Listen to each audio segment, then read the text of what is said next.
Kadang-kadang hari ni bukan suami bagi tekanan, tapi isteri yang merasa tertekan sendiri. Pasal apa isteri merasa tertekan? Bukanlah kerana sebahagian besarnya itu daripada suami, tapi kerana badan kita penat. Bila tak diuruskan kepenatan, tak diuruskan badan yang penat, maka akhirnya menyebabkan dia tertekan seorang-seorang. Macam kita ni lah, duk buat kerja rumah, sapu-sapu tak habis-habis kat rumah, lipat baju yang tak selesai-selesai. Heran gitu kan. Pinggan tu tak pernah kering, air dalam siki ada aja orang letak. Akhirnya kita stres seorang-seorang. Sebab itu saya suka nak sebut kepada ibu-ibu, isteri-isteri, it's okay kalau kita nak rasa penat, kita nak rasa tak larat.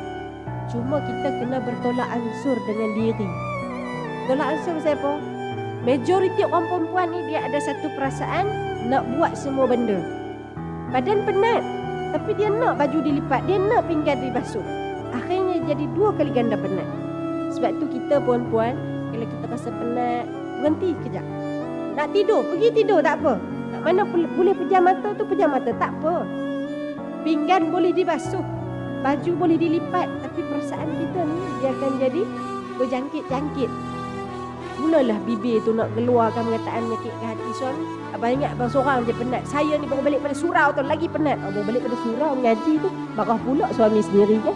Pasal apa balik kau tengok suami duduk terkangkang atas sofa tengok TV kan, sakit pula hati. Sebab tu mana yang boleh mana yang boleh dilepaskan tu, tak apa, biar dulu. Kejap lagi kita basuhlah pinggan tu, tak apa. Kalau rasa nak pergi, orang hari ni disebut me time. Kan? Me time, pergi.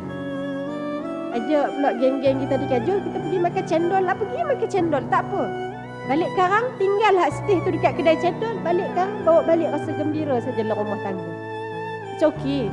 Orang boleh kata, alah dia tu, nampak je pergi surau, pinggan pun tak basuh. Biarlah orang nak cakap apa pun. Sebab kita yang lebih mengetahui apa yang sedang kita lalui.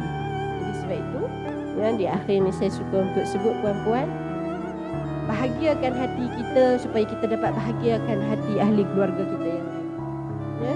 Mudah-mudahan dengan izin Allah Subhanahu Wa Taala, bila hati kita gembira, kita boleh buat amal dengan sebanyak-banyaknya. Orang kenapa dia rasa seronok buat amal? Kerana dada dia lapang. Kenapa dia rasa berat? Kenapa dia rasa malas? Sebab dia rasa tak tenang.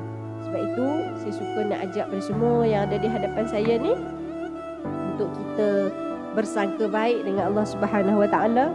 Insya-Allah mudah-mudahan dapat kita hati yang tenang, dada yang lapang.